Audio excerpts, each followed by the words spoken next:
Get money. What you say? Get money. It's Saturday, y'all.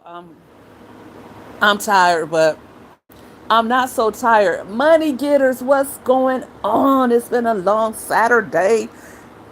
I came late to this live. It was supposed to be at 6 p.m. and I had every intention on coming on here at 6 p.m. But when you're a mom of Les Barbs, your time is never your own, okay? I have three teenage divas who always have something that they need my assistance with. I am a mom. I am a chauffeur. I am a chef. I am a maid. I am their assistant. I am everything. We're all wrapped into one. But what's good, everybody? I know you saw the thumbnail and we're going to talk about some things tonight. This is about to be a good one. I've been taking notes. I try to take notes before every live or jot down some notes. And I get so busy that I try to stick to the time that I set or I scheduled for the live, and I don't always make it on here, so I'm scrambling. Plus, going live every day is it has been it has been fun, but it has been different. I'm not used to being on live every day. So as we go on, it's been about a week. I think I've been going live every day for a week. I'm supposed to, per uh, my allegiance with a group I'm in. It's a collective of content creators. It's Streamers University, Entertainment You Love Streamer University, and every day we are going live for a minimum of 2 hours. I'm trying to go live today for at least 3 hours, and I feel like I got a lot to talk about on the subject of friendship. Won't you join me? Also, your girl could use your support, so please don't forget to hit that thumbs up button when you come in here. Stay active in the conversation. Also, if you really like what you're hearing and what you're listening to, go ahead and do me a favor and share this live. Or if you're watching a replay, share with your friends. Okay? And with that being said, we're going to get into it. Friends, how many of us have them? Friends. Before you look any further. Now, in the 80s, when I was growing up in South Central LA, that was just a jam. That was just something that you danced to. The hip hop back then, it was just something different. And Houdini was everything. Who knew that as I became an adult and really start thinking about friends and what it means, that that song would be at the forefront of my mind, that I would go back to that song when I thought about friends. How many of us really have friends? And the reason why I wanted to talk about this topic is because my daughter and I, uh, my 16-year-old Robin, she wanted me to binge watch, what is it? Jenny and Georgia, I think it is. It's on Netflix. I know I'm saying it wrong. But the mother tells the daughter, if you have a friend, you can go through anything in life. And I'm going to say, I believe that is so true. I think that if you have a friend that you could count on, there's nothing that you can't go through in this life. And the problem is, so many times we think we have a friend and we find out we don't. Also, sometimes we think that we are friends, but we are not. Sometimes, what's up, Kendi K? What's up, and my girls? Thank you for joining. I'm talking about friendship today, and I think this is going to be a great topic. I think everybody's going to be engaging. I want to hear your horror stories. I want to hear your good stories of supportive friends because I'm not going to lie to you guys. I'm not going to lie to you at all. I'm at my age, I'll be 50 soon. I'm not 50 yet, but I'm knocking 50 at the door. I am jaded when it comes to friendship. I really am. And I'm a little bit, I'm a little bit selfish these at this time in my life. Um, I've been through some things. I've been through some changes. I experienced some losses, some ups and downs, I have to say. And some of that I can say I have friends who were there for me, but at these later times, not so much.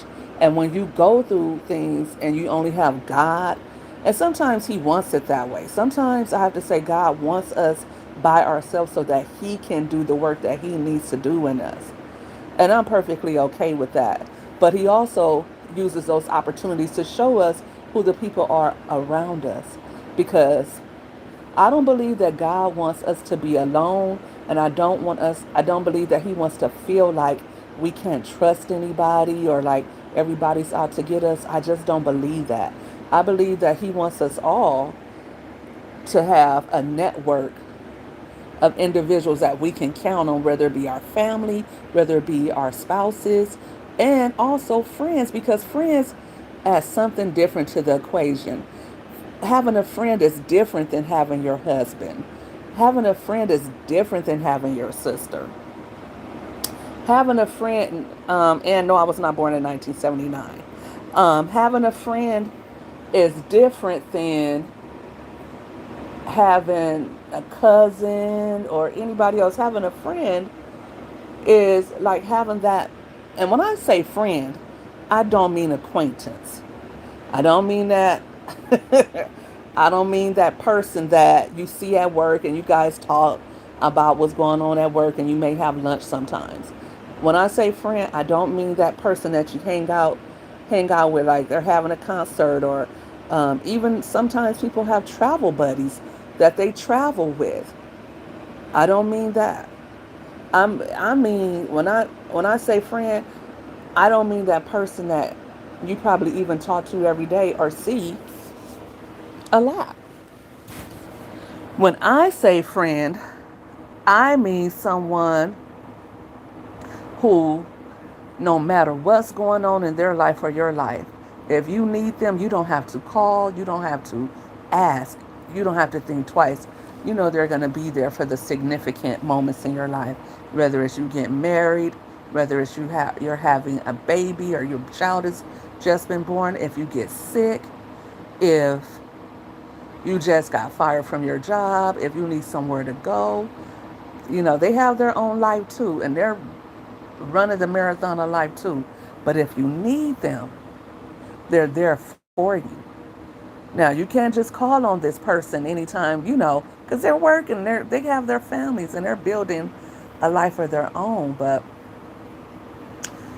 if, say, for instance, you had a bad breakup, that friend knows they need to go get a bottle of wine and go get some cookies, some chips, because you guys are going to binge and drink, and you're going to talk mess, and you're going to cry, and you're going to just let it all out, and she's going to be there for you to lean on her shoulder.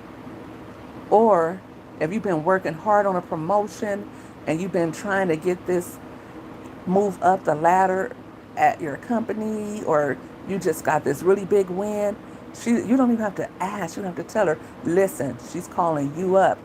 Hey, I got my schedule's full this week, but I really want to celebrate with you. Do you have time in your schedule this weekend and we can link up? And I really want to, celebrate your win. I knew you could do it, and I'm so glad and I'm so happy for you. Your friend, your real friend, is sad when you're sad, and they're happy when you're happy, because if they're your real friends, when you win, they win. When you lose, they lose. It's just like it's happening to them. Like, that's how excited they are for you. And that's how sympathetic they are for you when you fall. And I want to talk about it all. We got all night. We got all night to talk about this, because I think people want to. And let me know if you can hear, because I got my fan on, because it's been 100 degrees today where I'm at, and your girl has to be cool. Okay, but We all want that type of friend who is there for us through thick and thin, through ups and downs, no matter what. But some of us are not that same friend that we say we expect to be our friend. Are you a good friend? Do you know what a good friend is? Has the people around you or in your life called you selfish? Have they questioned if you really are invested in the friendship? Let me know, comment below. Because I know somebody out there has probably thought, "Oh no, I'm a good friend. I'm a girl's girl." That's what the new hot button topic is today. Are you a girl's girl? People that say, "No, I'm a girl's girl. I want to see other girls win," and you be just as jealous and just as hateful. You can't stand to see somebody else win, especially if it's something that you've been wanting. If somebody gets married, if they're going on a vacation, if they got a raise, if they bought a new house, you're just as green with envy. Envy is a natural emotion. Don't get me wrong. Some people say, "Oh, I'm never envious. Oh, I don't hate when people. I want to see everybody win." But if you have been experiencing losses, let me see what you're talking about, Candy. Well, one thing I know for real, is that you only need one or two ride or die for everyone else is considered something else. That's true. That's true because in my experience and just what I see from life, man, you're lucky if you have one friend. You're lucky if you have one friend. And if you have two, ooh, you're blessed. I don't want to say lucky, you're blessed if you have one good friend. And it's just a bonus if you have more than two. When I see people who have three and four and five friends in their friend group, I'm not going to lie. I'm like, I want that because I do want that. But at the same time, I don't require that. But I would love to have that. It's a lot of things in life that I would love to have, but when it became the appropriate time, God blessed me with it. So I don't really, I don't really, what's the word I want to use? I don't feel like at a loss or like I'm grieving that.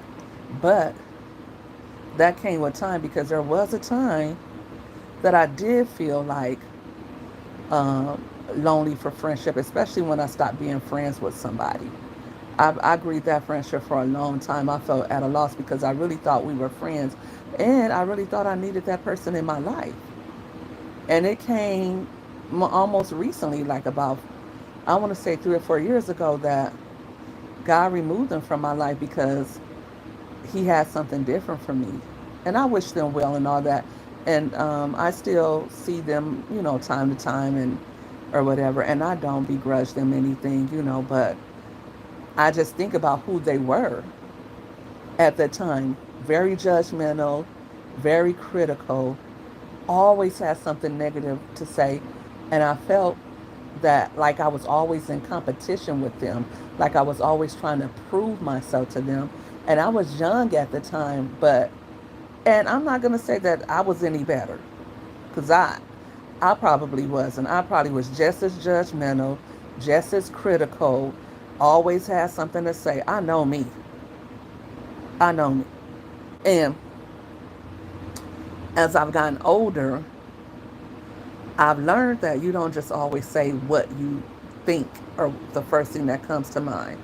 And even if it is true, you still are a hater if you say things to people that will hurt their feelings or that if you, I've, I've said this recently. I came up with this. If you're not encouraging, you're discouraging. If you see your friend has been working on their weight, and if they say, "Can you tell I'm losing weight?" You know what? I was gonna say, you don't have to lie. You say, "I could tell you're not getting bigger." You say it in a way that it motivates them and uplifts them. Because if you say, "Oh, I can't tell," I remember a time when I lost a good 35 pounds, and I didn't really even know I was losing weight. I was just working. I was young, so I started working and the weight started coming off. But I didn't even know I looked good and I lost weight because the people close to me, maybe they couldn't see it. I don't know how they couldn't, but other people who had seen me and I'm like, girl, you lost a lot of weight. But the people who I was closest to, they never even commented on it. Or when I was doing good or when I would look good, they would never even say anything. So it's just like that thing where if you're a content creator or if you're an author, especially I'm just going to say around content creation, for instance, if you're a content creator and you're posting on social media, it's like your friends and family, they act like it's gonna make there. It's like they're giving up a lung to come on there and like your post or to comment. Like they go out of their way to just scroll past and not like it.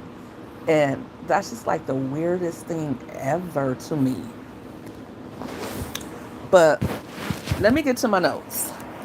I wrote some stuff down and let's see. Okay. So I want to talk about what a friend is. I think I already talked about that. You know, I think I did. But I want to talk about those friends who are always full of drama. Let's start there. If it's not them calling you about their kids that's acting up at school, they're calling you about their husband who's not helping out around the house, who's cheating. They're calling you about uh, their mother who's getting on their nerves, their sister. It's always something with this type of friend. And you almost hate to see their name show up on your caller ID because you know already it's going to be something with them. Let me see the comments. Right, the older I get, I know more than ever who has my back and I have theirs right. Right. Absolutely. And when I talk about these types of friends, I know at some point I probably had some of these character traits. And that's when, I had to readjust and realign myself. Because usually what we don't like in others is also something we don't like about ourselves, or it's something that we need to change about ourselves. And that's why we recognize it in others. Because one thing about this life and the human condition is water seeks its own level. Right, a drama bond. I never heard that, and I've heard a trauma bond. Yes, trauma bond and drama bond. I've had, when I was younger, like I want to say in my 30s, I had so many women who would always use me as a sounding board. And I would have to say to myself, and back to what I was saying, water seeks its own level. So if you're attracting a certain type of friend, that's probably something that you guys connect with. So maybe that's what I was given, that I was drama and negative, probably because I was giving it a listening ear. So you have to be careful what you will allow yourself to listen to. Because I had, over the years, and I want to say probably in my 20s and 30s, mostly, because I wouldn't go for nothing like that now. I would have friends, or let's just call them people I knew, who always found it prudent to call me with their BS. I had this one girl, I mean, she was calling me all day long about what was going on between her and her husband. I mean, it was just non-stop. And I'm in college at this time. I'm doing work. I mean, she's never calling to ask what I got going on. Can't really even listen to me talk about myself. And I can't stand a person like that wants to call me and drain me and use me to talk about their whole day, but I can't do the same thing to them. And you could tell, like, even if they say, oh, how was your day doing? You could tell it's like you're trying to take a sucker from a baby, because you could hear it through the phone that you're really they really don't care and they really don't want to hear what you got to say. So I had a few friends like that. I had a coworker. I mean, every day. And this girl, it was just crazy. I mean, her. We worked together, so we both make good money. But for some reason, okay, she was with this man who was just, I mean, dogging her.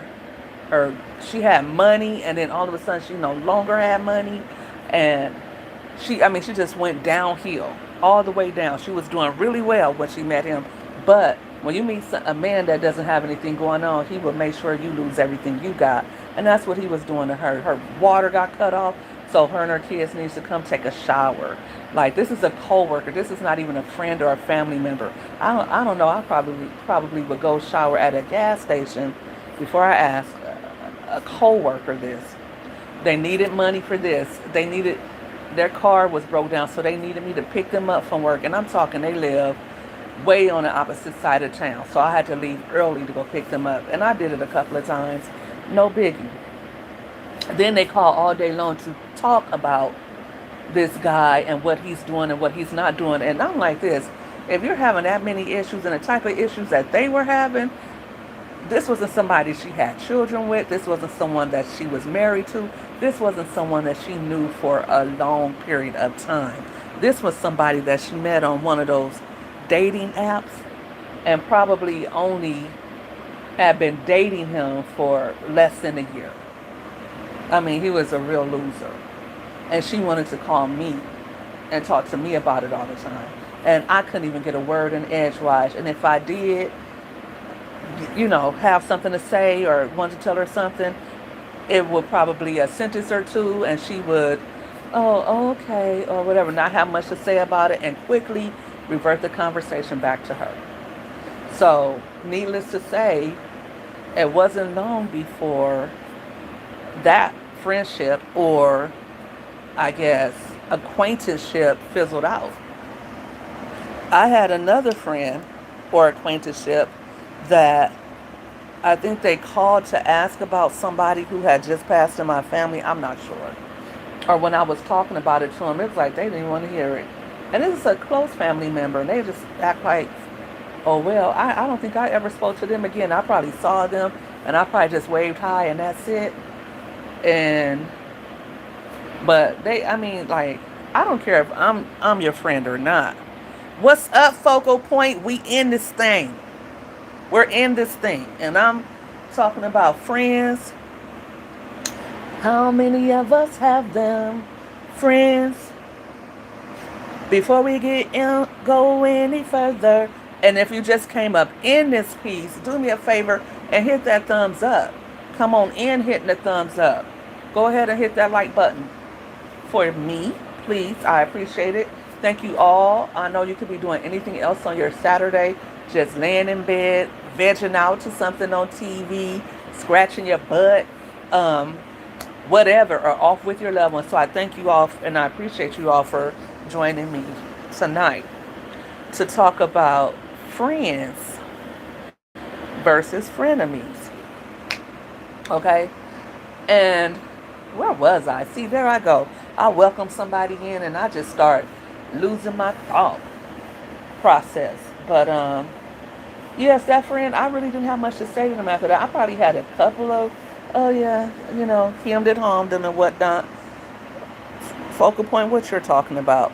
True friends are hard to come by, and someone who is truly in line with you, who can handle you, and who knows how to deal with you, translate that or once in a lifetime. Absolutely. Once in a lifetime. And I have to say, we go through seasons in life. And my mom has friends that she's had since she was like 9 or 10. I don't, but those are friends that came from a different span of time. We live in a different world these days. I don't know people around my age who are like that. I know a few people, but not a lot. And then too, like I said, I cut people off quick.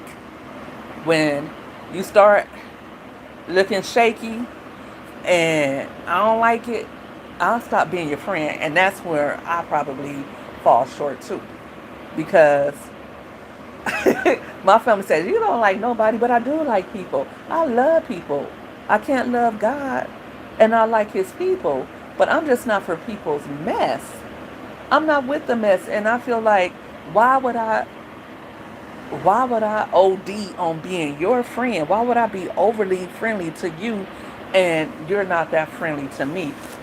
Especially at the point when someone has passed away and you can't even be there for that. No, that's at that point, it's not about am I going to keep you in my life or not. You have shown me that I don't matter to you.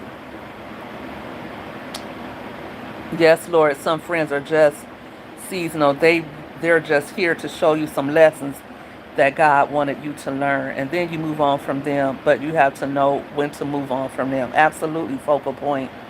I'm the cutoff queen. At this point in time of my life, I just don't have any time to waste. I really can't afford to have any more failed relationships, so I just let them go as soon as red flag. I guess you're saying as soon as you see a red flag. Focal point. That's the way I felt before, but now I'm gonna try to find a way to understand a person better. I remember watching TD Jakes probably last year, and he was talking about that's why you're lonely now. That's why you don't have friends now, because you cut everybody off. And I don't cut people off; they cut themselves off by not showing up for me in the most dire times of need. And it's not because we had a difference of opinion, because you're going to disagree with people. It's not because we had a little riff one day and she said something I didn't like or something like that. It's because you're just a dog. You're just questionable. You just don't have good intentions. You just don't mean me any good.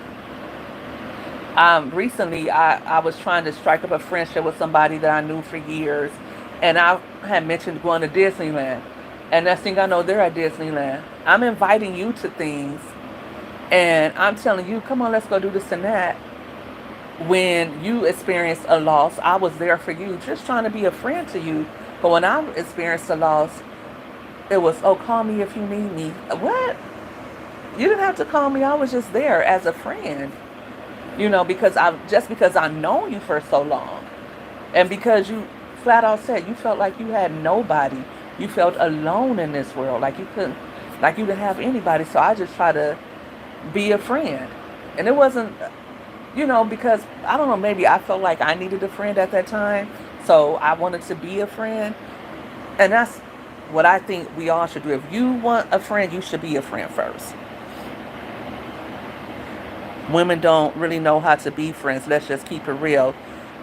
That's a great way to see it, focal point. I love an honest friend who keeps it real with me and doesn't change faces. Right, Ann? And I wrote that down in my notes too. I'm going to get back to that. But I just saw that, and it was people that when I experienced a loss that I hadn't even been talking to, I had fell out with, and they knew how I was feeling, so they called me and said, I love you, out of the blue, and I'm right here. I didn't even have to ask. And these are people that I hadn't even been talking to, let alone being there for. But they knew that I experienced a loss and they cared about me, so they called me. Or they sent me roses. Or they sent me money. I didn't have to ask them. They knew I experienced a loss, and they tried to do what they could in their own way. Because that's another thing too we had to realize is that we had to meet people where they are. We have some friends that they're not coming to hang out with us. They don't do all that stuff. They go to work or they take care of their families, or they don't like being all out there like that. That's not them. That's not who they are. They're not into all that. Or they might be a Christian and they live their lives a certain way. They don't begrudge us the way we live our lives. They don't drink, we do. They don't really care for a friend that we have, but they're still our friend, whatever it is. So we can't get mad if one of our friends, because sometimes we'll have friends that don't really get along for whatever reason. It has nothing to do with us. That's another thing too, because if I don't like them, if they're not my friend, then and if they're your friend, then you're not my friend either. But sometimes we have friends that they may have fell out, and we've all been friends. We all hang out together, and you don't want to be in between it. And then they might talk later on, and then if you took a side, then you're in the wrong. So a genuine friend is going to show you love, not just say they love you, right? And absolutely. So we have to meet people where they are.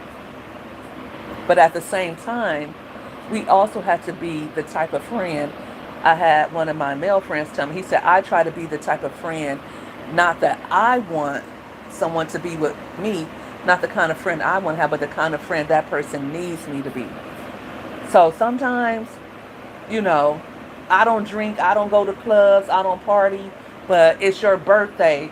So I'm going to come, and I'm not going to stay the whole night, and I'm not going to be about all the rah rah, but I will come and bring you your gift, and I will have a drink, and I will have some food, and I'm going to stay a little bit. But I'm not going to be drinking because I don't drink, you know. Or say, for instance, I don't like your other friend, but it's your wedding, and I'm going to do the best I can to be at peace, and I'm still going to be a part of the wedding. I'm not going to say, oh, if she's in a wedding, I'm not going to be in a wedding. Right, focal point, just be supportive. Because I don't got to see this person every day, but you're my friend, and it's your graduation, or it's your wedding day, so I'm going to be right there for you. So we got to have that give and take relationship. We can't expect people to be there for us, and we're not there for them. Or we can't get mad and expect somebody to change who they are. We have to accept our friends or not. By the same token, if I know my friend doesn't drink, why am I going to invite her to a wine tasting? Or this is what I would say, you know what, girl, I know you don't drink, and maybe they have seltzer, maybe they have ginger ales, but we're doing a wine tasting, and I didn't want you to feel left out. And we're going to have lunch later. You might want to come to the luncheon later. Or we're going to be here later. I don't know if you want to meet up with us for that. That's how you can still include your friend without alienating them, or because sometimes we have friends that don't like to club, so we have friends that we club with, you know. And sometimes if that friend doesn't do what you do, then they can't get mad if they don't want to be a part of, because you extended the invitation, you know. Sometimes you have a friend who and don't you just love these type of friends, those friends that, oh, they're always down to do everything, they're always there for everything, but don't let them get a man. As soon as they get a man, honey, you don't see hide nor hair of them. They're gone in the wind. My best friend says that her thing she likes most about me is that I show up right. Just showing up. Just showing up, focal point.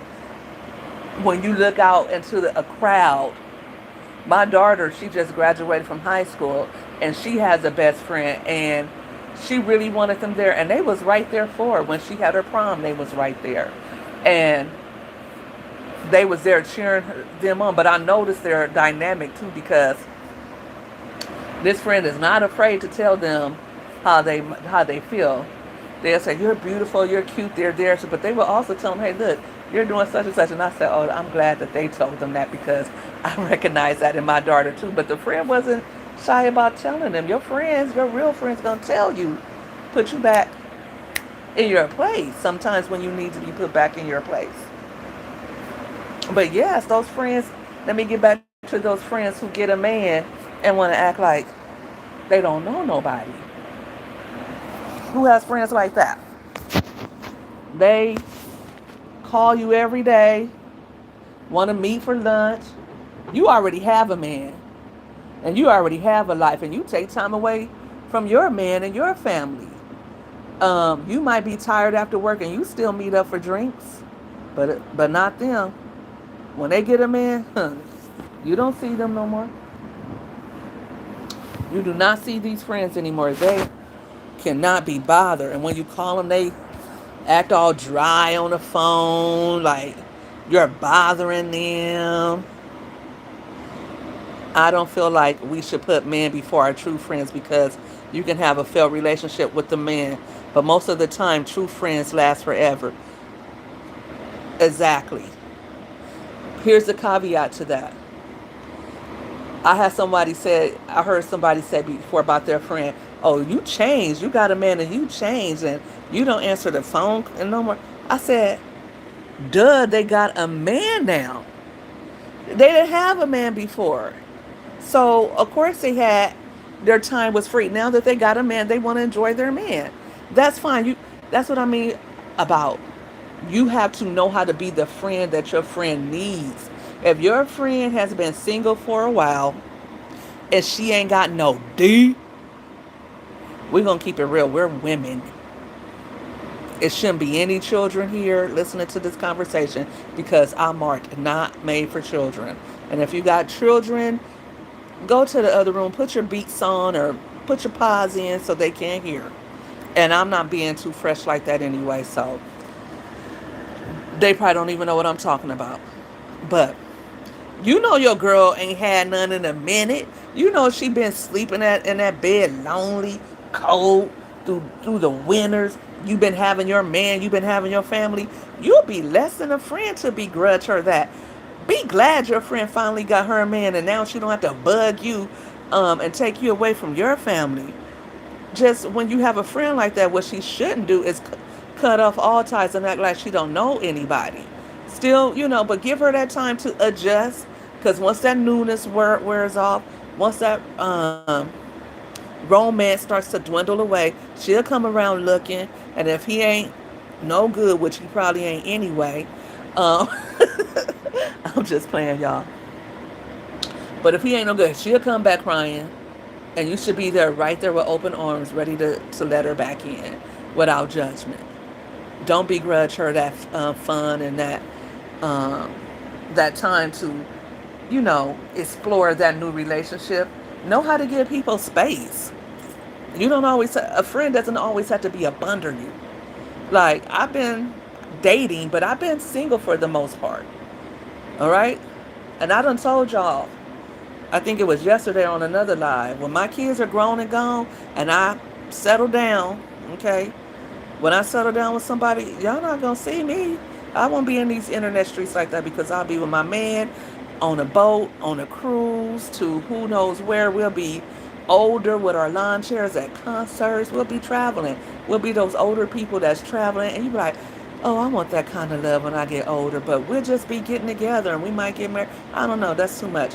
I'm going off the rails. Reel me back in, guys. When I start going off the rails, put a comment in the chat and says, Charity, come on now. Back to the topic. My point is, if you know your friend is in a new relationship, give her some space. Don't call her with all that. I I see you got a new man stuff. Yes, she got a new man. You're her friend, not her man. Give her that space, because if the shoe's on the other foot and you didn't have a man, you wouldn't want somebody hating on your new love. Cause I know that's what y'all say. Oh, she a hater. I got a new man. She see he treat me good, and here she go, um, being jealous. Let me see. But some women turn into a whole different person. That is no longer the person who you choose to be friends with. What about if they change for the worse? Right, focal point. Right, and living your best life with your man. I would say sometimes you do change, because think about it. Your single friend, and that's why we're going to deep dive into this. We're going to take a deep dive, because this is a conversation that women need to have. I don't think men go through stuff like this. They don't. They know when, oh boy, what they say, oh boy, he all in love right now. And they know they don't sweat that small stuff like us women, like we women do. Your single friend who does not have a man is not the same as your friend who is booed up and ducked off. That's not your same friend that met somebody that got her nose wide open and her eyes wide shut.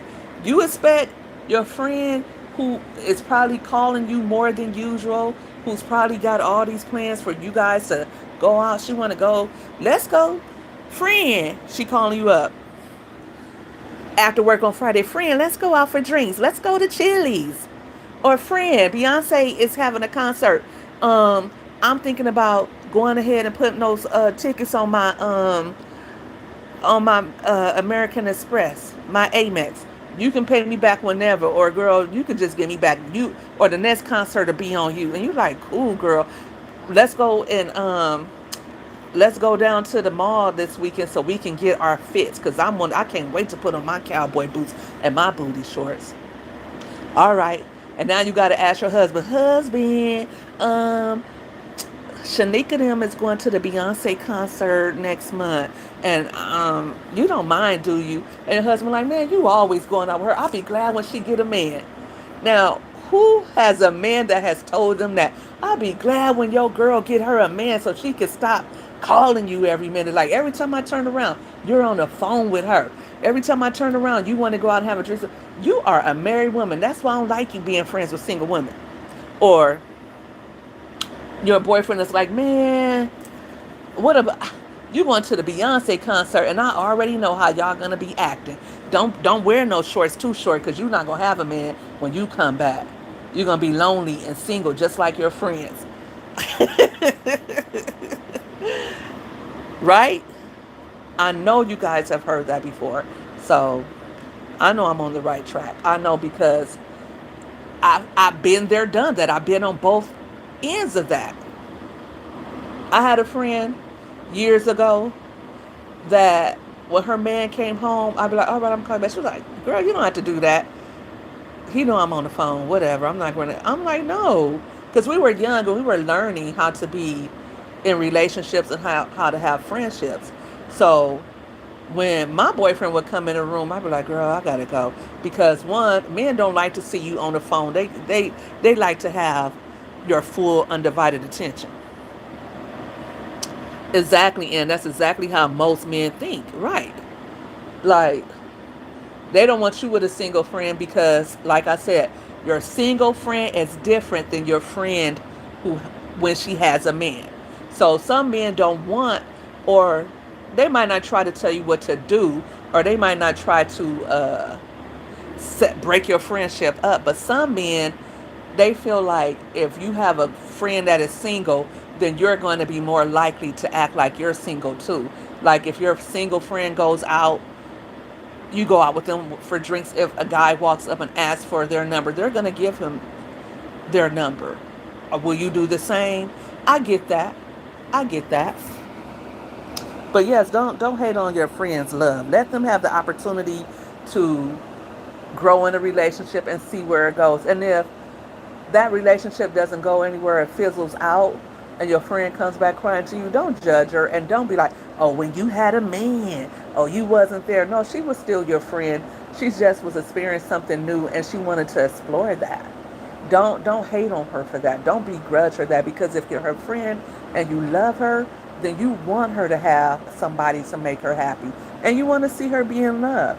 Especially if you're in love and you have a family or you have a man.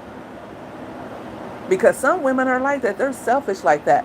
They have everything they want, but they want that friend to be there for them. And if they get a new man, if they get a promotion on the job, that's what we're going to talk about next. Those friends that have to feel like they're one up, that like they have one up on everybody. Comment a one in the chat if you have a friend, or just comment if you have a friend, if you know people like that have to feel like they're doing the, but like they're happy for you, and they're clapping for you and they're cheering you on because they think you're beneath them. They're using you to look better, right? They need you to be under their foot. Like, they have a good job, they're making good money, and you're struggling at your job. You're struggling to get a promotion. You're struggling to gain your footing. You may not be uh, getting along with your leadership, you know, and they own their own business, but let you start making more money, and or start making the same type of money that they're making. Maybe you were renting a house and they own their home, and now you're about to buy a house. Honey, they don't show up to your housewarming or nothing. Because they're mad. Or maybe you were single and now you have a husband that makes a lot of money. He look good. He cook, he clean. He's everything you've been wanting in a man, or at least that's what you think in the beginning. And she's mad.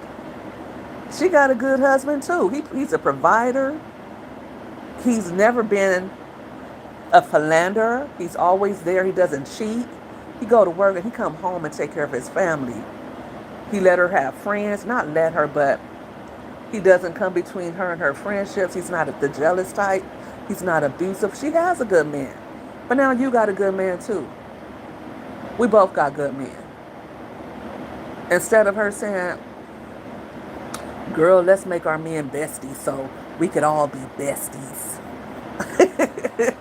So we can play spades on the weekend. Girl, we're about to have so much fun. Instead of her saying that, like, okay, now our guy friends or our husbands can click up and we all be one happy family. She's jealous. She got the nerves to be jealous because now she's not the only one who has a good man. Oh, she was cool when you were kissing all those frogs and you were meeting one Tyrone after the other. And you thought you would never have the day where you met your stepfather. And you have finally done that. You have to watch out for those friends who feel like you're the fat friend and they're the skinny friend. So if you start it's cool and we're good friends when you was fat, but you done lost that weight now, and you got that plat out. You bringing all the boys to the yard. When before she was a cute friend with a slim figure, and when you went out, nobody looked your way, and all the men paid attention to her, and she be like, "I'm married." Oh no, I'm married. Thank you, but I'm married. And you were single and lonely and fat. And I was just fine with her. She'd be like, girl, God gonna bless you with somebody. And now you slim and trim. And you looking like a winner instead of a chicken dinner. Oh, she don't like that. She don't like that.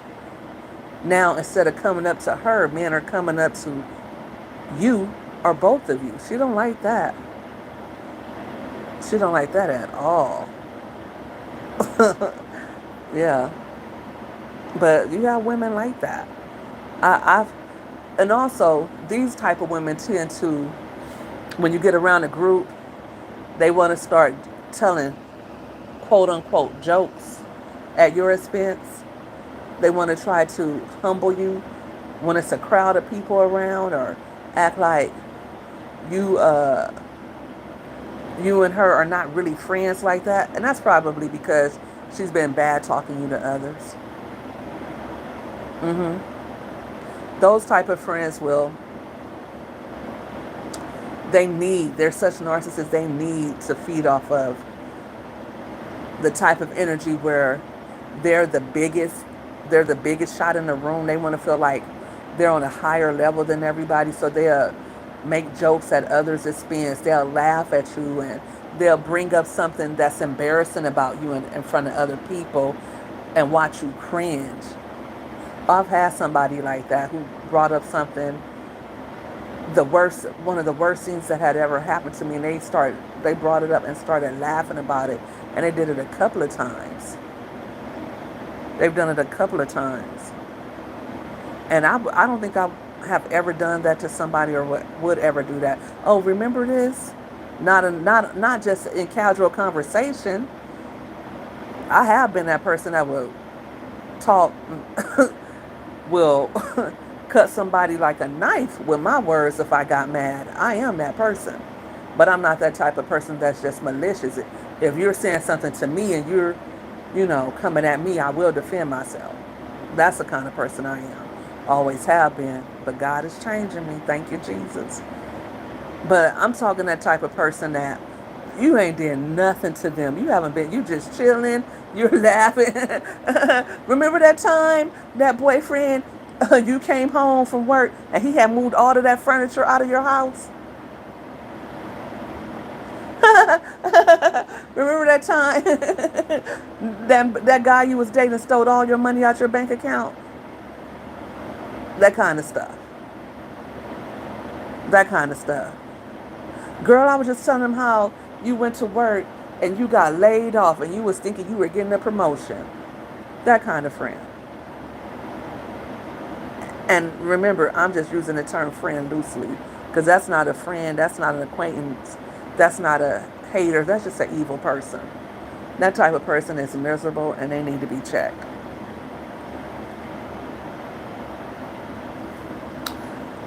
So, let me go back to my notes. Okay. And the type of friends, like I said, that withhold compliments.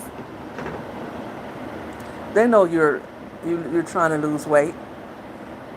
They know that. They see you posted something on Facebook. Everybody else is like loving it. Everybody else is loving it, putting red hearts. And here they come with the blue thumbs up. The blue thumbs up is not your friend. It's not. They're just doing it so they won't seem like a hater. Oh, I liked it. Everybody else's comment and congratulations. They left a blue check. Or they scroll right past it probably. Oh, I don't see it. I don't be on Facebook like that. But you see them in every last story watching what you're doing. Every last story. They're the first name, their picture right there. But they love to say, I don't be on Facebook like that. You're on Facebook. Don't you know that if you like somebody else's content, if you comment on somebody else's post, I can see you. I see that you're on Facebook. Don't you know when I go on Facebook, it shows me who's on Facebook at that time? I see you. And I see that you're the first person in my stories, and I see that you're on Facebook in my instant messenger. I see you there all the time. And I see your sporadic thumbs up. Your sporadic thumbs up when the majority of people who know me are giving hearts. Even strangers are saying, happy birthday, congratulations. And you got that one friend, and I'm not talking about family members today. I'm talking about just friends, because family can be exactly like a bad friend. They can be worse than a bad friend because that's your actual family. That's your blood. You feel me, Ann? That's your blood relative. So that's another subject altogether. Or when they see that you posted something and they'll come underneath your comment, and what will they do? They'll post something, comment something adversarial, trying to be funny. Like, come on, don't you know other people see you? They see that you commented that. If you thought it or not, why would you think that's cool to put on Facebook for everybody to see? You can have your opinion. Everybody's entitled to their opinion. But why would you come on Facebook putting something on there? And if other people see it, they probably think you're being weird. Because you never like anything. You never comment anything positive. But when you do comment, it's always negative. It's always overly opinionated. It's always some BS. Everybody else is saying, oh, you look cute, or you look nice. Get it, girl. That's right. And that one person with their blue check. Hating self.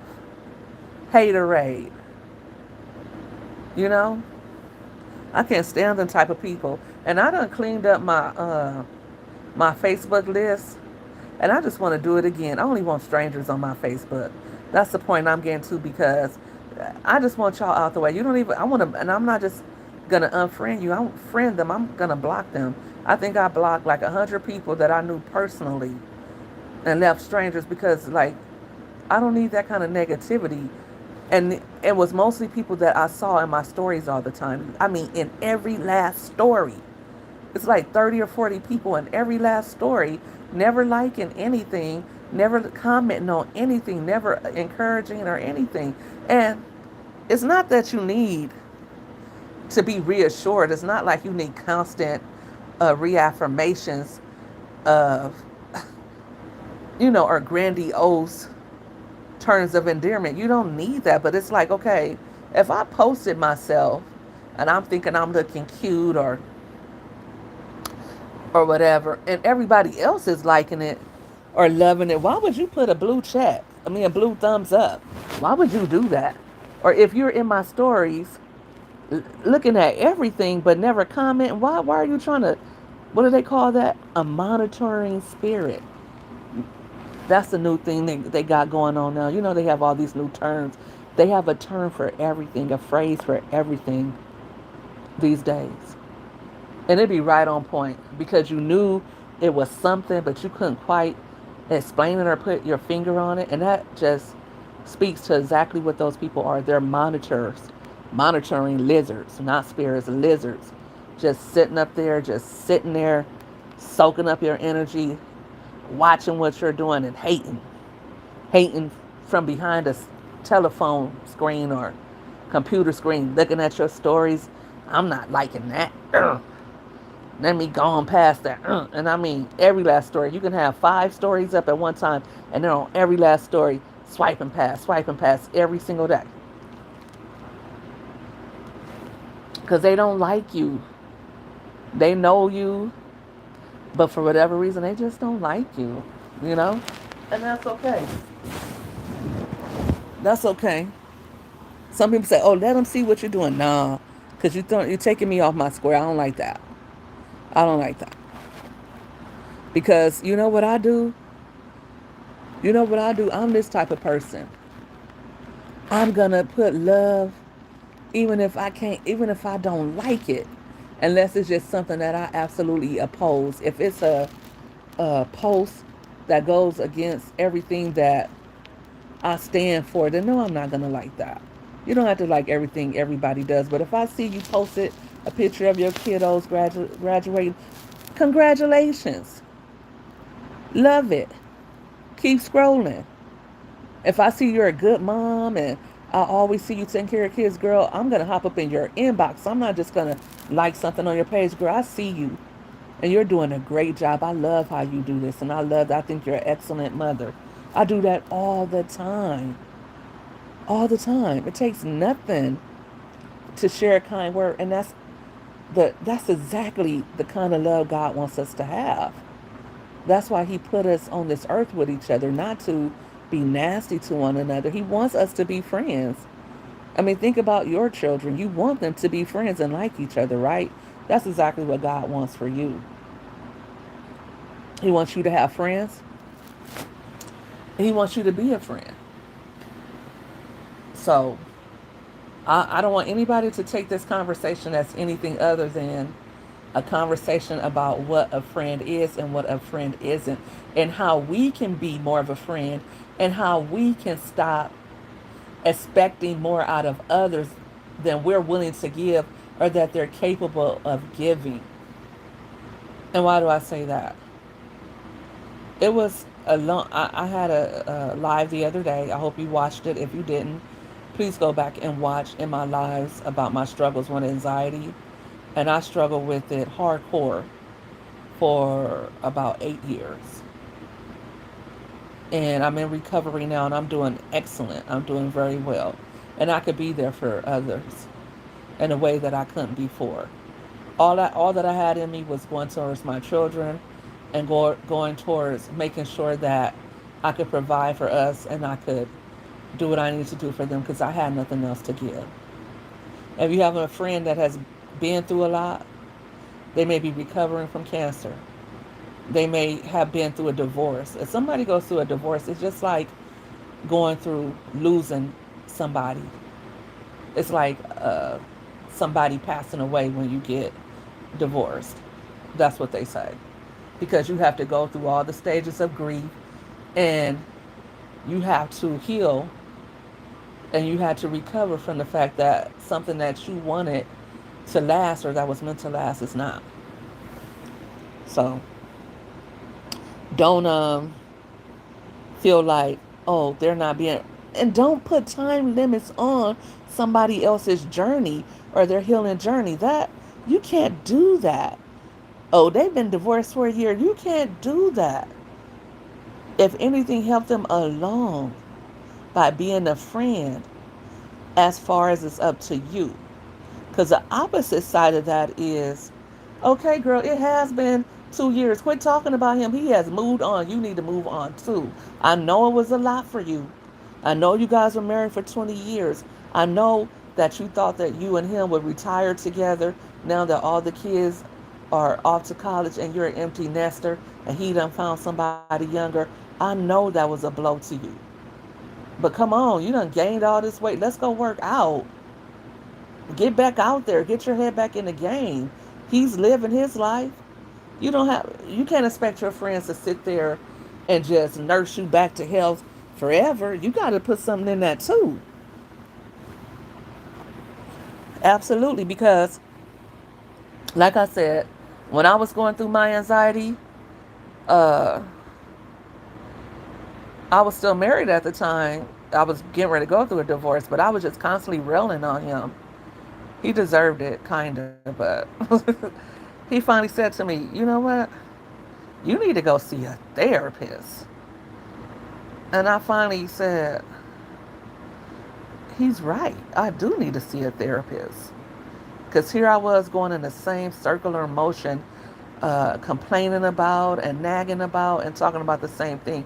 And it was over. I was blaming him for something that had nothing to do with him. My anxiety wasn't caused by him. And I was blaming him. We had our issues, we had our drama, we had our troubles. But what I was going through wasn't, it didn't have anything to do with them.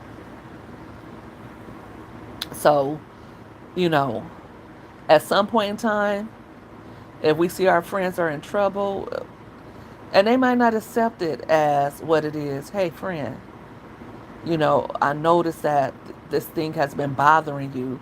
And I know that, I know the type of person you were before. And I feel like I feel like I see the changes in you. I don't know if you've seen it. And I don't want you to feel like I don't care about you and I don't love you and like I don't want to listen to you. But you're a lot right now. You're going through a lot right now. And I feel like you need to see somebody. I had that happen before and I didn't know how to approach it. I had a friend who wanted to do the type of job I was doing. I don't know why, because I was hating every moment of it. But they were in college, they were going to school, and they got their associates and they got their bachelors and then they got their masters and they couldn't pass the test for the job. And here I was doing the job that they wanted and I was hating every minute of it. It was causing me so much stress, but they wanted it because they felt like it was an esteemed position and that they could make the kind of money I was making and provide for their family. Here, have it. Have the job.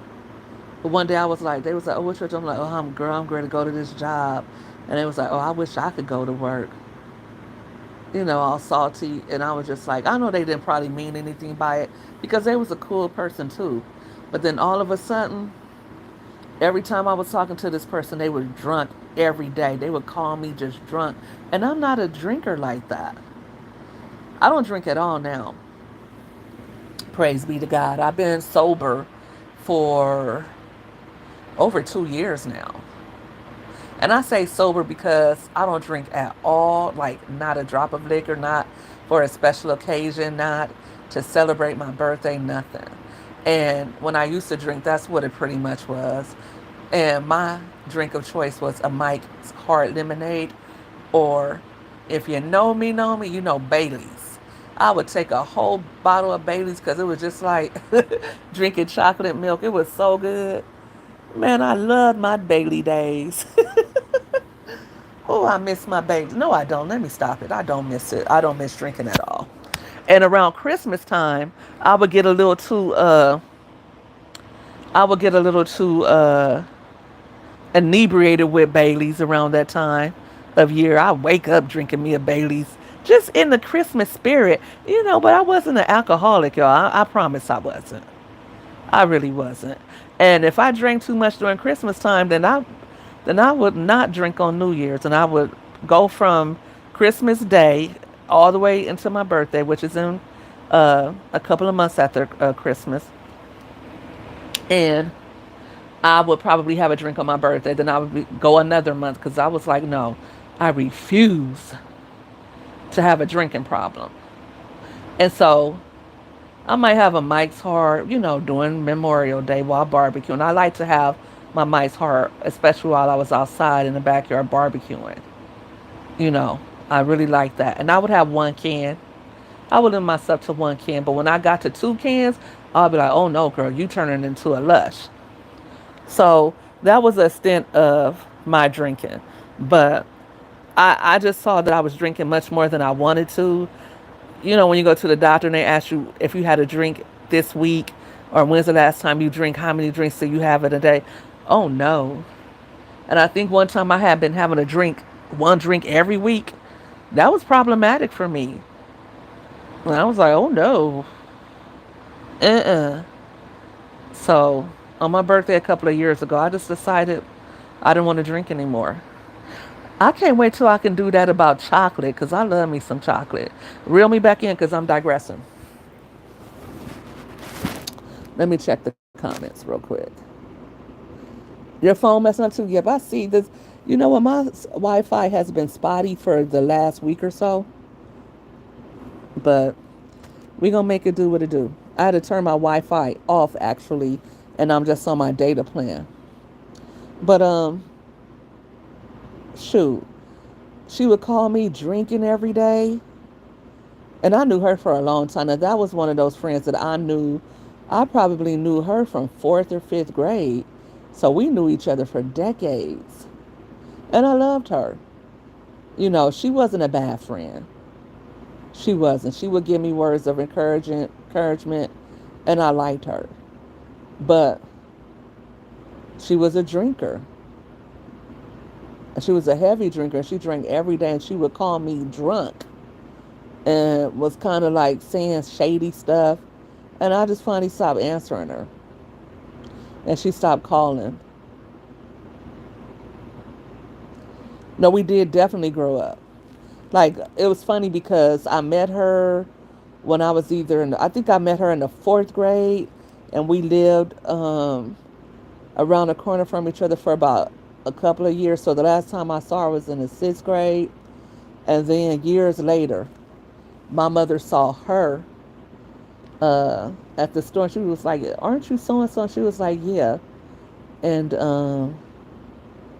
I think my mother gave her my number or something like that. I haven't talked to her. The last time I spoke to her was probably 10, 12 years ago. Yeah. What's up, K Money? We're doing good. We're doing good. We're having a chat about friendship and weigh in when you feel like something is hitting your spirit. But yeah, now that I think about it, and the other day I thought of her and I looked her up on Facebook to try to see if she was around because I did care about her. We had been friends. We had known each other. She's probably one of the friends that I knew the longest. I knew her longer than any friend. But at that time, I just was starting to go through stuff, or maybe not. But I had 5 children. I had babies, little babies, and I just, I didn't need anybody dragging me down. And I tried to be a friend to her, and I tried to encourage her. Oh, you're gonna get it, and I tried to tell her different stuff, but she was just so Down in the dumps. You won't be in the friendship, K Money. She was so down in the dumps about not having a job and not getting the career she wanted. And I tried to remind her, look, I didn't just get this job. It took me a couple of years of interviewing, of testing, and waiting on a call back. When I got out of college, I had completed college decades before she did. And when I got out of college, I thought, shoot, I have the golden ticket. I got my degree. I'm going to be able to get a job anywhere. And that didn't happen for me. I had to start off at the bottom of the totem pole. And I tried to remind her of that. Shoot, she wasn't trying to hear that.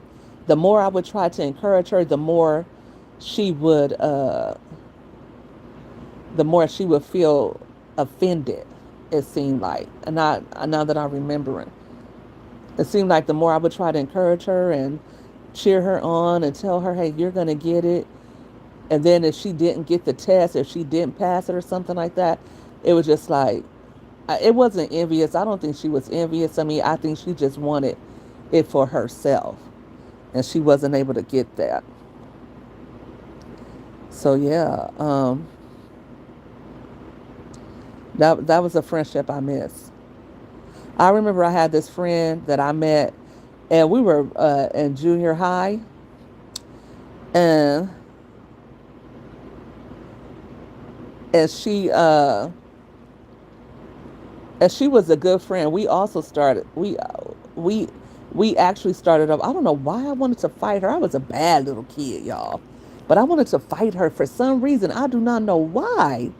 I wanted to fight her. She was shorter than me and smaller than me, and guess what? She got with me. We ended up fighting. I forgot why we was fighting. Maybe I said something to her because I always think something is funny. Now that I'm older, I have had to tone that down because I realized everybody don't like to be joked around with, and everybody doesn't find everything funny. But back then, I thought everything was funny. I thought it was hilarious, and I was always saying something to somebody out the way, or just being a ham and getting on people's nerves. I was a kid. So maybe I said something and she said something slick back. And I was like, oh, we gonna fight. And she was like, what's up? And we fought. And she got with me. I didn't beat her up and she didn't beat me up. But she definitely got with me. Mm-hmm. And so we ended up being friends because there was another friend that lived near me.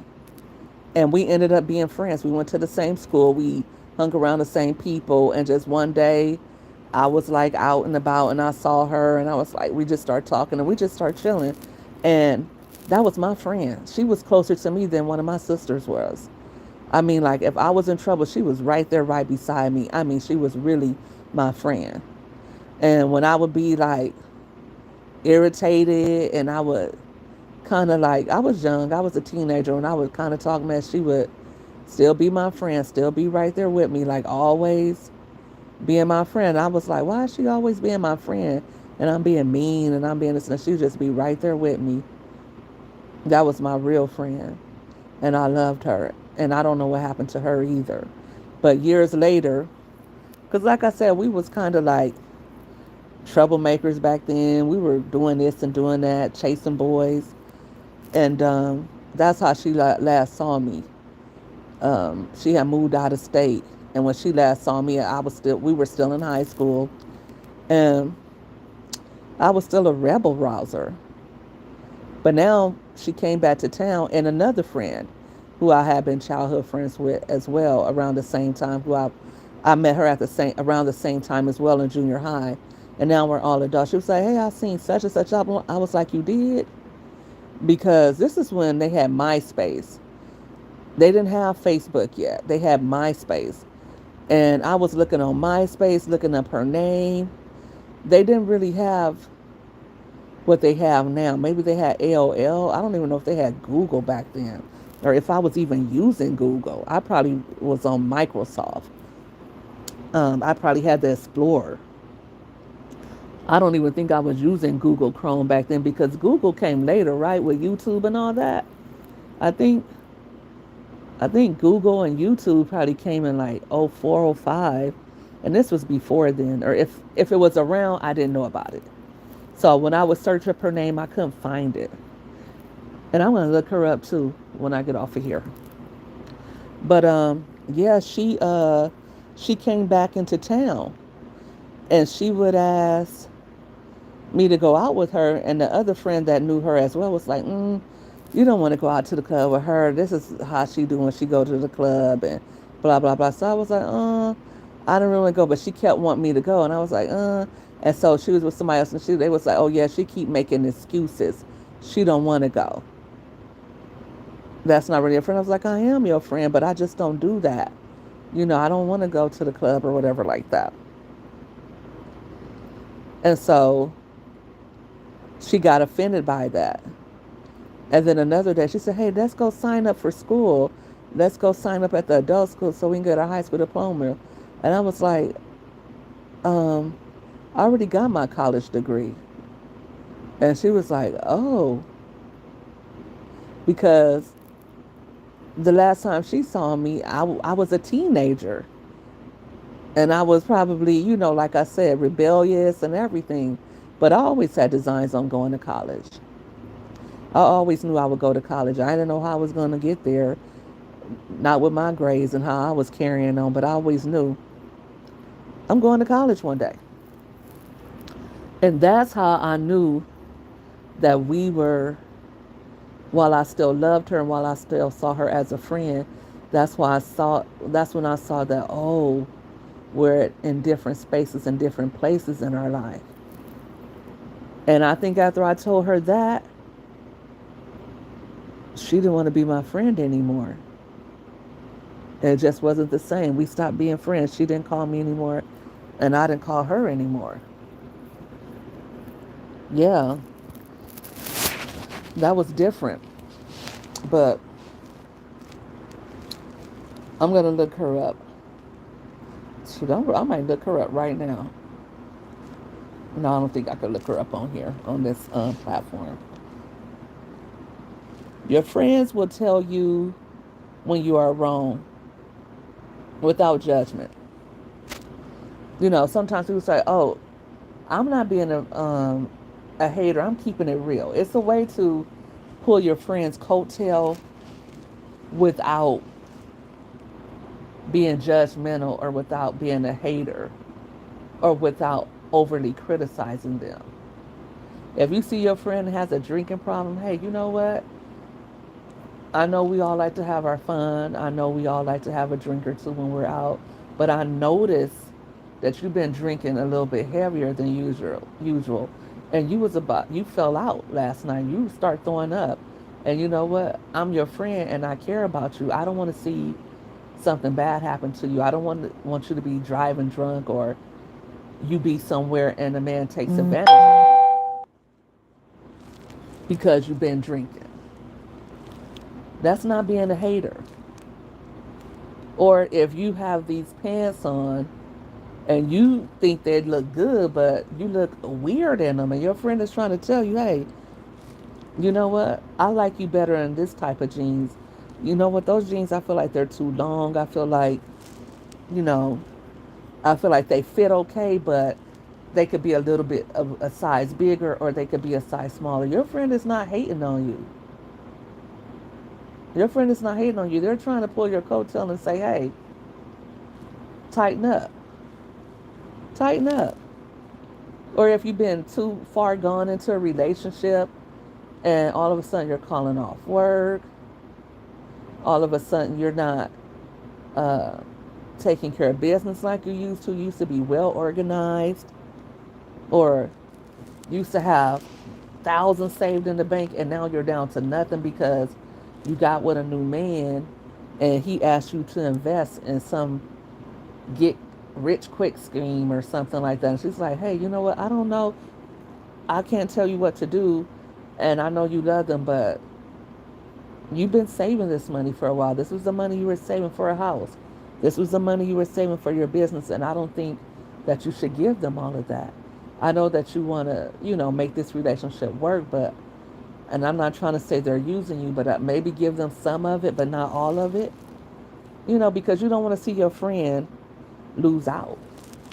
And sometimes, even if you're a real friend, some people might get mad at you because they don't want to be told when they're wrong.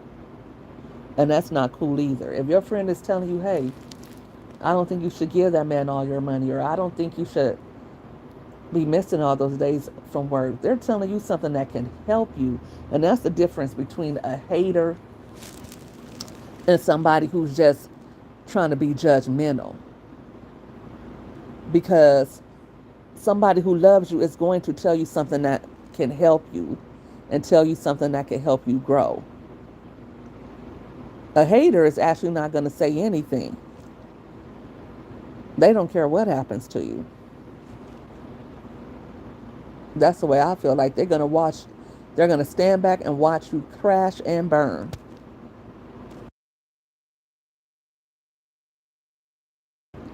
So you have to know the difference. Mm-hmm. Yep. And, sometimes I just try to stay out of people's business because I don't want somebody to think that I that I'm in their business. I don't want somebody to think that I'm trying to be overwhelming or judging them.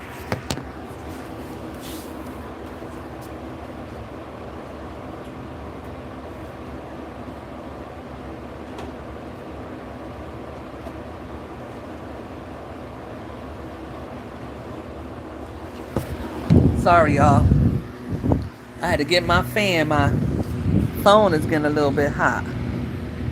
But yeah, I don't, sometimes I try not to say anything, or, you know, you want to sometimes sit somebody down and not just say something when you get mad, because that makes a difference too. Because what people tend to do, I see often, is they wait until they're mad to tell somebody how they honestly feel. You don't want to do that. And really, if your friend doesn't accept what you're saying, or if they can't really feel you on what you're saying, then you're probably not really friends, because your real friends are going to know that you mean them well. They're not going to feel as though you're trying to control their life, or you're just saying something because you are being overbearing, or you are trying to I can't get that word out right now. You're not trying to mother them, right? So that makes the difference in the world too. Like, what kind, or how well do you know this person? Because we know, and we are really for real with ourselves, we know some people, we know how they're going to respond, or how they will react to what we have to tell them.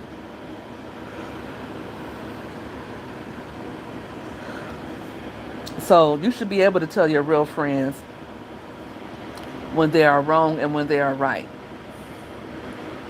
Also tell them when they're right, so that if there ever comes a time that you have to tell them, hey, I think you need to switch this up, I think you need to do this, they'll know. Because if you're only that friend that only ever says something when it's in the negative, you never cheer them on, you never encourage them, you never notice when they're winning, you never notice when they're doing something right. It's only when they're doing something negative. You never have anything positive to say about anything. It's always in the negative.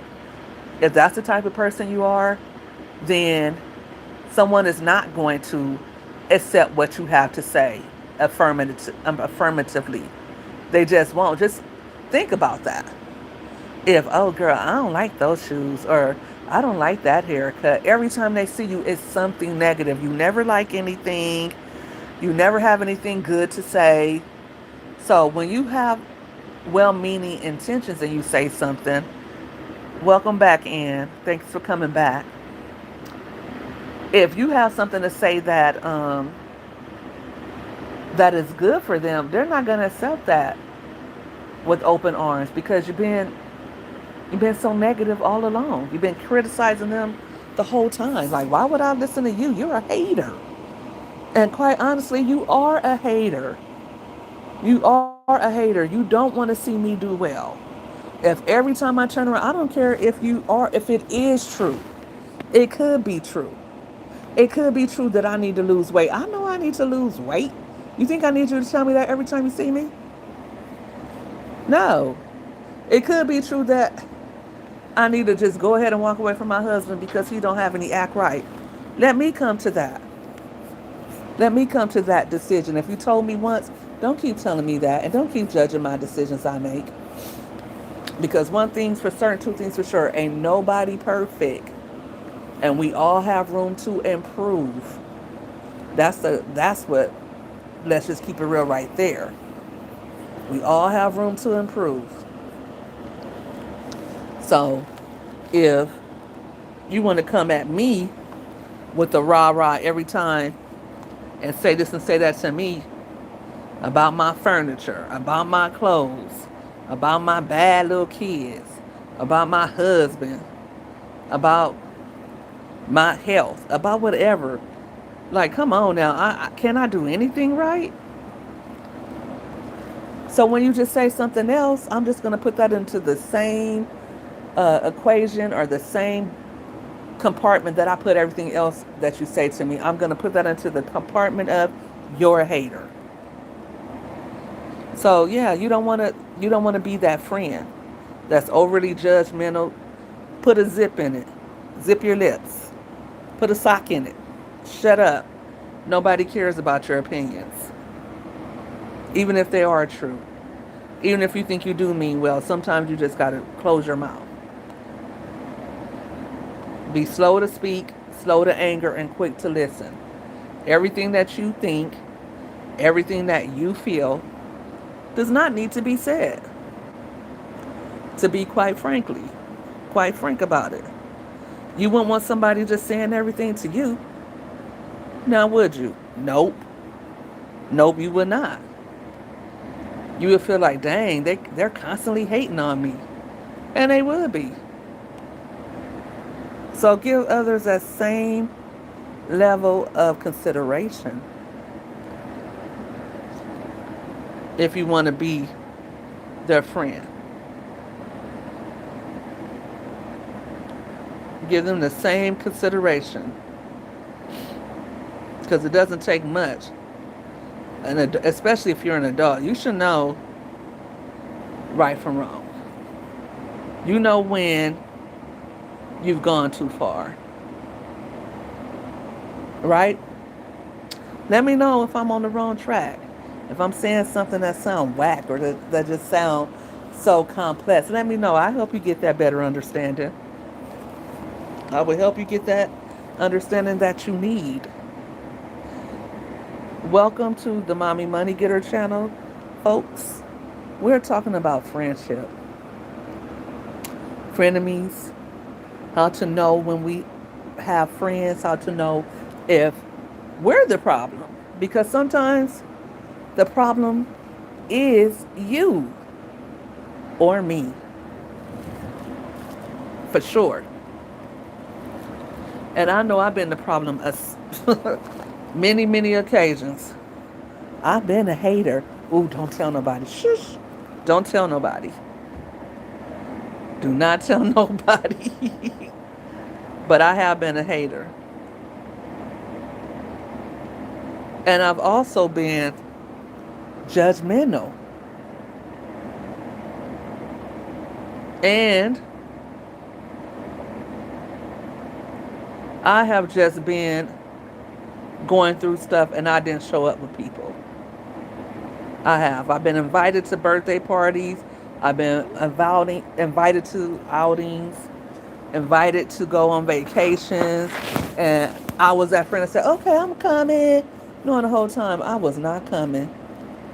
Knowing the whole time I would not be there. And I didn't try to give a gift in lieu of my attendance. And then I did start doing that. I started saying, girl, I know I'm not going to be there. I don't drive. I don't do this. And I would start sending money. At least that was something. But I wasn't showing up. I wasn't being there for that person. I would be on the phone. But sometimes people really want to see your face. They really want to know that you're down with them. Those are the people that they will remember. Those people that no matter what was going on, they were right there. No matter what they had going on in their life, I needed them and they showed up. Those are your true friends. They don't come with excuses. Yes, when I get back home, my husband and I, we gonna be arguing. Yes, I got laundry up to the ceiling. Yes, I had to be at work, but I needed to stay up with you tonight because you just lost somebody, or you just lost your job, or you're depressed, and I needed to be there for you. Not, oh, I can't make it.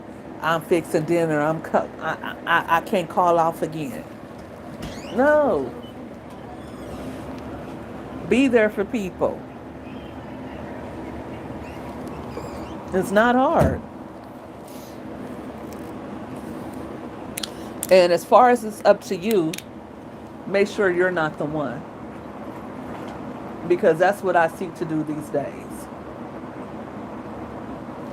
Everyone you meet, you will not fall madly, deeply in love with. You will not have that friendship that will last a lifetime.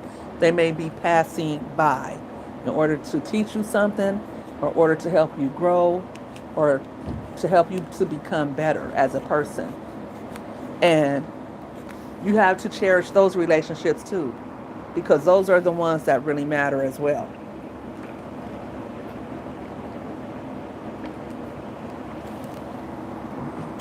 And I value people like that now. When I see things aren't going a certain way, or we're not a match, because you know when you're not a friendship match, right? When I see I'm not a friendship match, I don't it's not all or nothing with me anymore. I don't have to either be your friend or be your enemy, or be your friend or I don't like you. I'm too grown for that. I can still, hey, how you doing? And if you still want to do lunch, we can go to lunch. Or if, you invite me to something, I can still come. Ain't nothing wrong with that. There's nothing wrong with that at all. But I also know that you're not that person that I should be confiding in, or I should be looking to be there for me if something never happens and I need a friend. I know that you're not that one. That's okay. That's okay. Just be mature enough to accept that and move on. There's over 8 billion people on this earth. I'm sure you have thousands, if not millions, of people who want to be your friend, or who can match you better as a friend. Um, we went over friends who are there through the ups and downs, friends that are not afraid to tell you when you're wrong or when you're right, friends that withhold compliments, friends that are always criticizing or pissing on your dreams instead of encouraging. Let's talk about that one. When you tell your friend you want to buy a house, but your friend tells you instead, well, we're going to pray about it, and you're going to start saving and all of that, and I know God is going to bless you with your house. If I was you, I would start going to look at the houses that I wanted. Start just putting your focus on that. Like, go see the house you want. Go see the type of house you want so that you can visualize it. Start looking at furniture so you can know what type of furniture you will want in certain spaces. Let's go look at furniture. Or girl, let's go look at houses. Let's go see what type of houses they got out there. Instead of telling you, oh girl, you can't afford those houses. She don't know what you could afford. Because God is a blesser. And when he blesses those who don't have the credit score. He blesses those who don't have the 20% down payment. He blesses those who cannot afford to live in a certain neighborhood. Absolutely, and that's all I know is how to speak positive things. You speak positive over somebody. You don't start telling somebody what they can't do. Because they can't today, that doesn't mean they will not be able to tomorrow. It's all about setting goals and encouraging that person. Because a person would do far better when you encourage them than they will if you discourage them.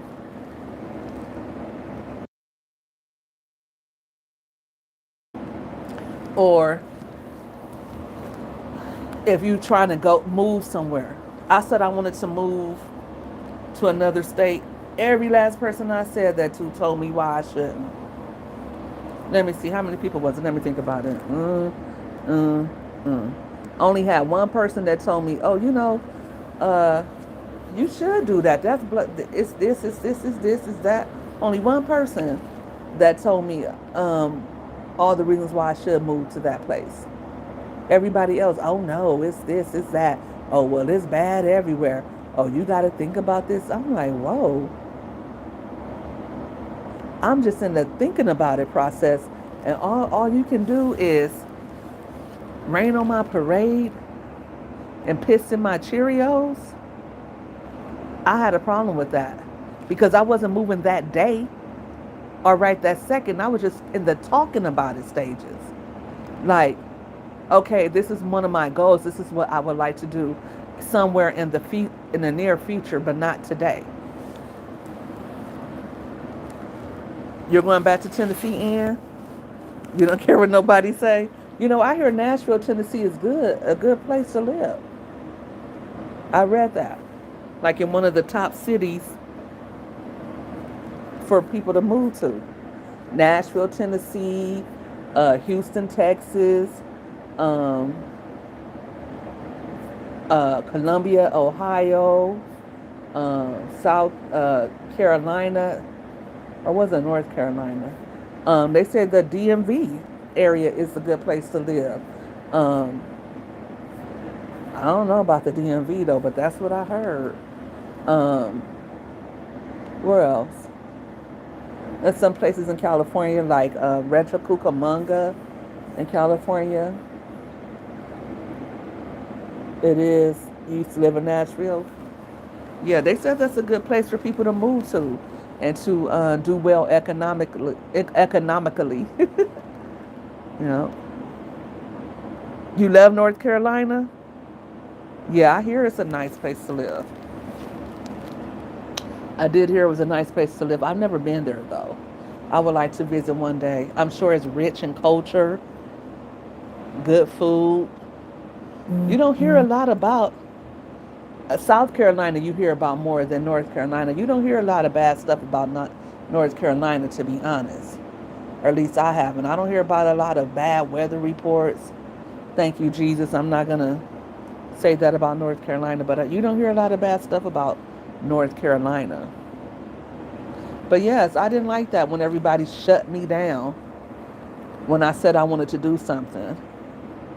Even with the content creation, you should see how many eye rolls I get when I say I'm a content creator. And I made good money as a content creator. I made more money as a content creator in 1 month than I've ever made on my job.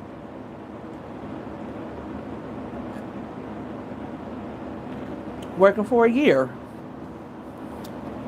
So, but people don't believe it, or when you try to tell them, they're looking at you like, or they don't have nothing to say, or, so I learned to start keeping stuff to myself. But yes, you have friends that will, will try to shut you down when you're trying to achieve something because especially if they had a goal and they didn't achieve their goals, or if they would like to move on and do something different and they're not able to. They're definitely not going to want to see you do it. Or if you move, then who's going to be their friend? Yes, and you have to move in silence. Some people are definitely jealous. They're definitely jealous because they don't have the wherewithal to make that change or that adjustment, or just because they don't feel like they can, or they just don't want to see you do it, because if you do, then that means that you'll be ahead of them. And like, quite frankly, they don't want to see you move because who's going to be in my mess with me? If you move on and you start doing better and you move to a better city, then what about me? Like, they could come too. They could go with you if it's all like that, but They don't see it that way. They rather hate. Yep. And I Mm-hmm. hope that you all are seeing both sides of the equation, not just the frenemy or the op or the fake friend, but you're seeing the opposite, the real friend, what a real friend would do. And not only are you recollecting the things that you have probably experienced in a friendship, but the part you play too, because we all play a part. None of us are perfect, and we may think, "Oh, I've always been there for them. I've always been a good friend to them," until that other person comes and gives their side of the story. What would they have? What would somebody say about you as a friend? Let's take a deep dive into that. Let's think about that for a second. Reflect upon the friendships you have had over the years or the friendship that you are in now. Are you the type of friend you want to have? And I'll ask the age old question, would you be your friend? And ooh, when I think about that, would I be my own friend? If I met me, would I want to be my friend? And oh, that's a scary thought. That's a scary thought. Because I can't say with 100% certainty that I would be my friend. I know that I'm a cool person, but I know I could also be standoffish. I could also be uh, irritable. I get, oh, ooh. Like, let's be honest with ourselves. Keep it real. Keep it real. Because I know some of you are not going to keep it real. You probably are like, oh, I know I'm a good person. I know I'm down for everybody. I'm highly supportive. If my friends need me, I'm right there. Um, I'm not a hater. I have friends that I have for a long time, and all my friends can count on me. Yeah, you may think so. You may think so, but would you have friends, and you say all that, but would you be your friend? If I meet myself where I'm at now, I would want to be my good friend. That's excellent, Ann. And I can't say the same.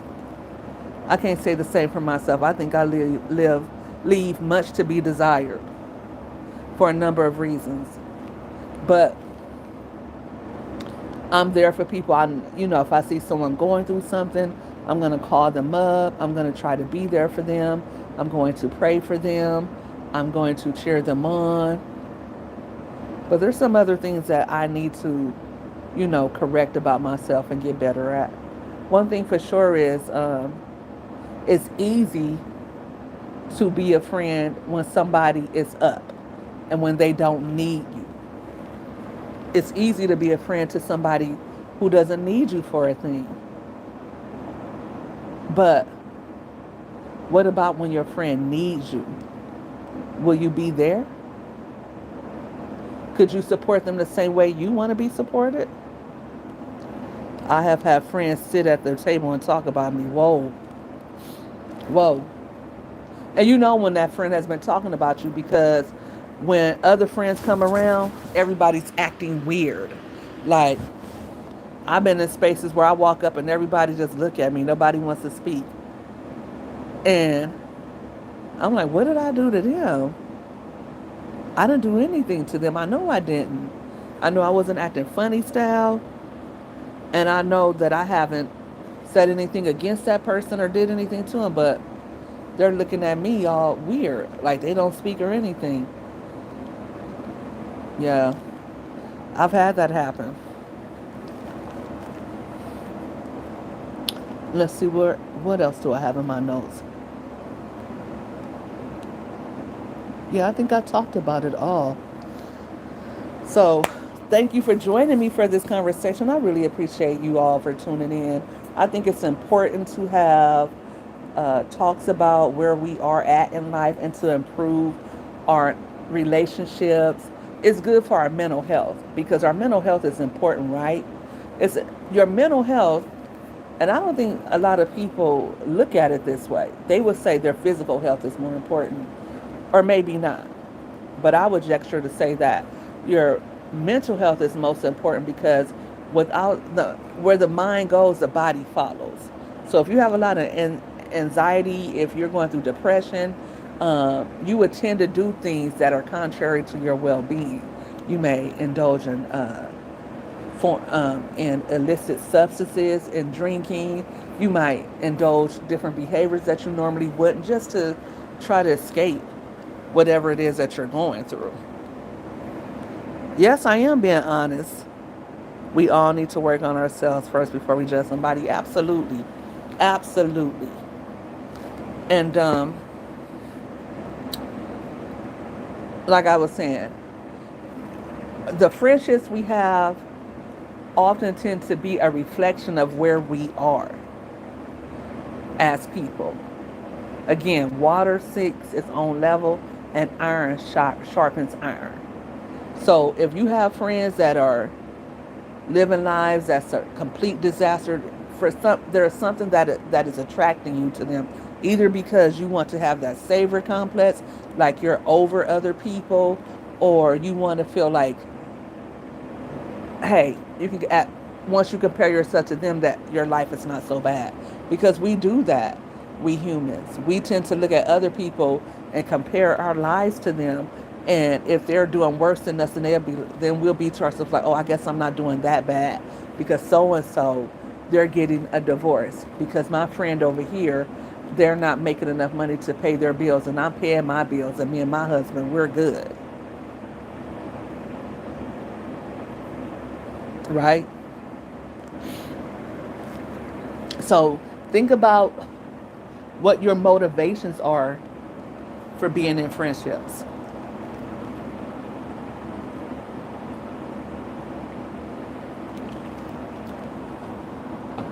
Why are you friends with someone?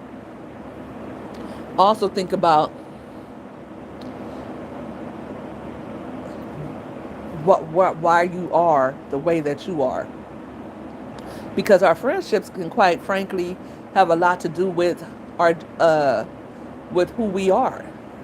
The people that we grow up around, they have a lot to do with how we see the world around us and how we view life. The people that we form connections with. So it is so important to have friends and to be a good friend. And it's also a good idea to take inventory of who you are and where you stand, because it's like, again, it's good for your mental health and your emotional well-being. The hierarchy of needs. Because this is for those people who say, well, I don't need friends, or I don't like people. Let me just say this.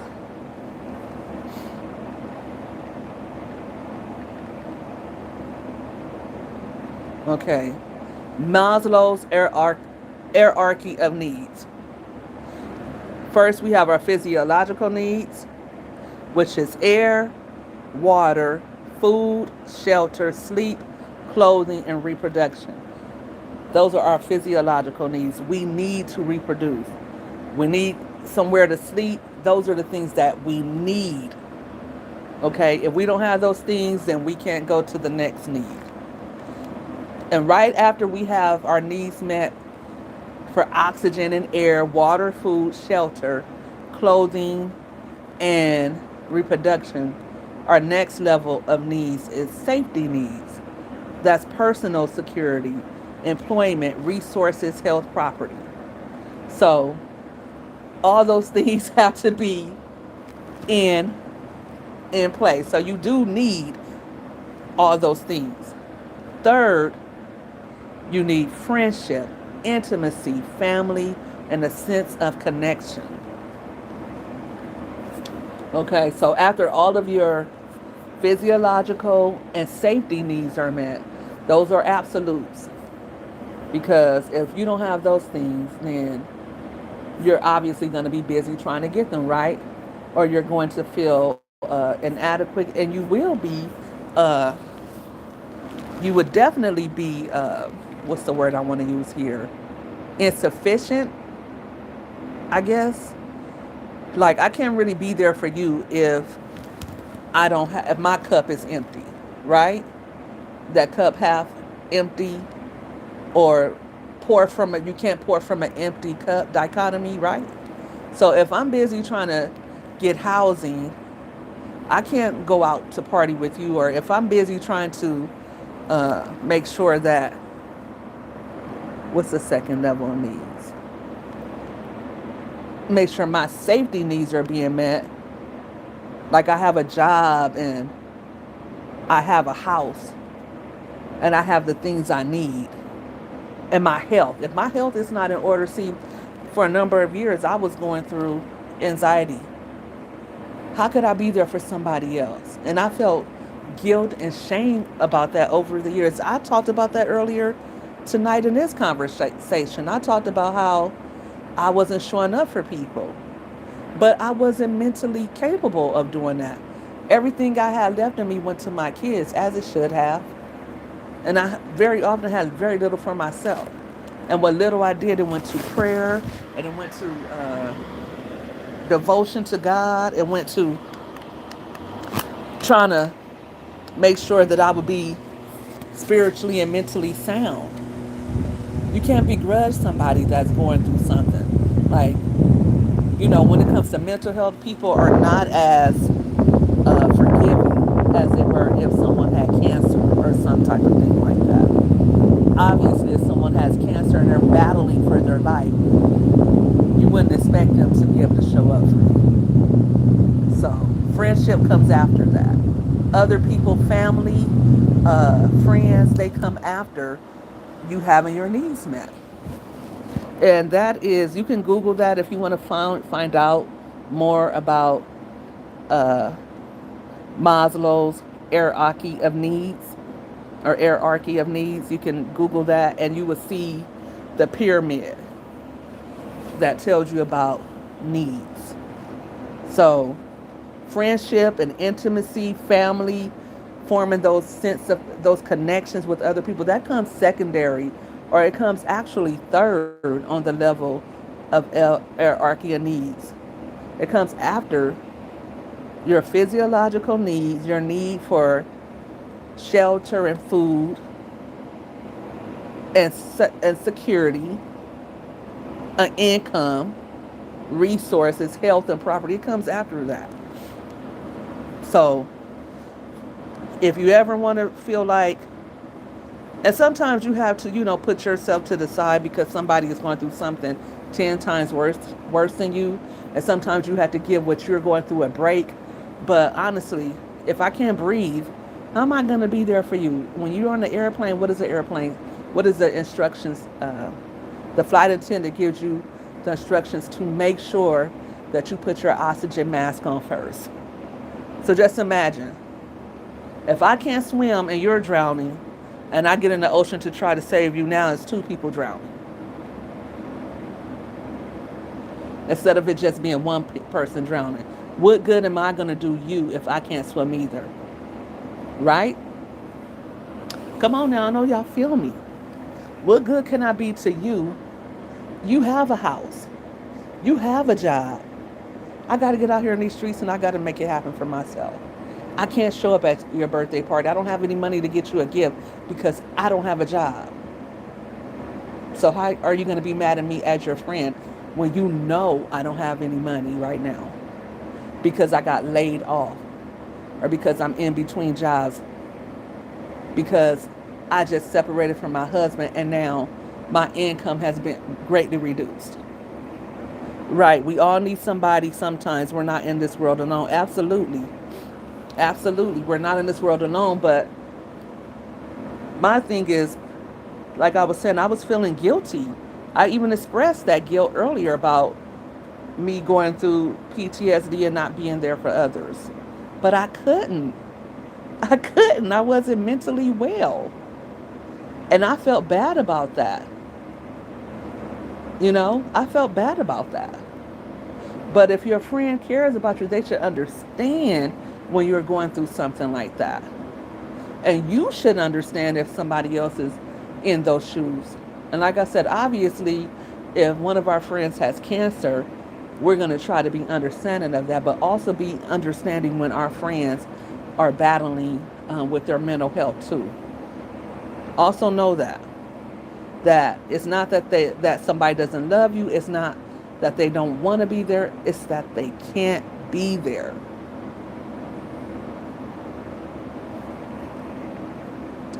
Real talk.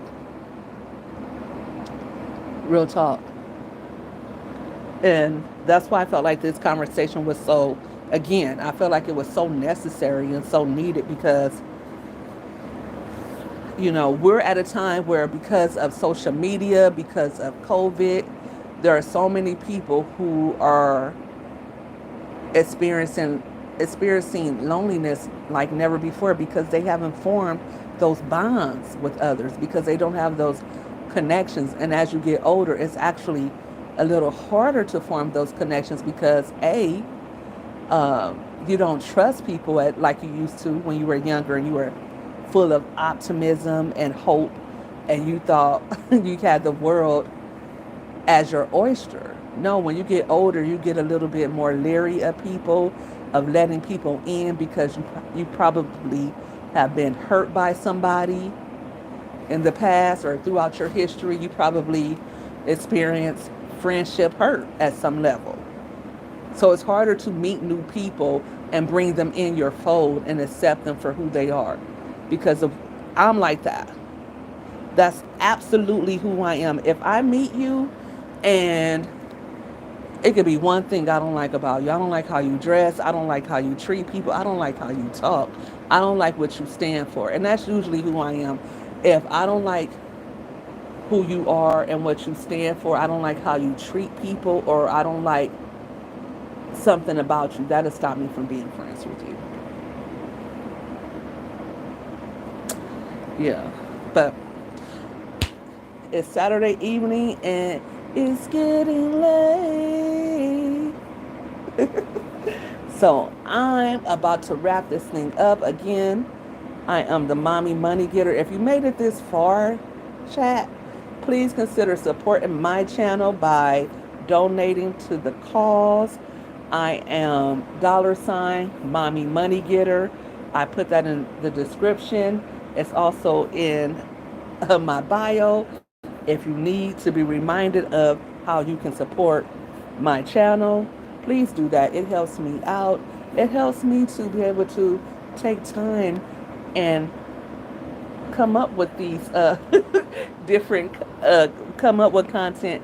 And it helps me to go out and do things I need to do as far as equipment and shopping or whatever else. I can get the content ready and upload it and provide it to you all. I hope it was entertaining and I hope you got something from this conversation. Until next time, you guys, be a friend. If you don't do anything else, try to be a friend and be the best friend that you can be, and also try to be understanding of each other. That's the one thing God says that we owe every man is to love. All right, guys, do me one last favor. Make sure you like this post or this video. Make sure you subscribe to my channel if you are new on here. And also, please, please, please share it because I'm sure that this valuable content will be appreciated. Don't use it to like, don't use it to like for evil purposes because I don't want somebody using me to try to make their friends feel bad. You know how you are. I know that's something I would do. Oh, I was looking at this content and she said this and said that. No. You may agree or disagree. Either or, let me know in the comments because I like going back and forth. But, sometimes it's not right or wrong. It's just somewhere in the gray area. You know what I mean? So, I'm good with that. Guys, I am Charity.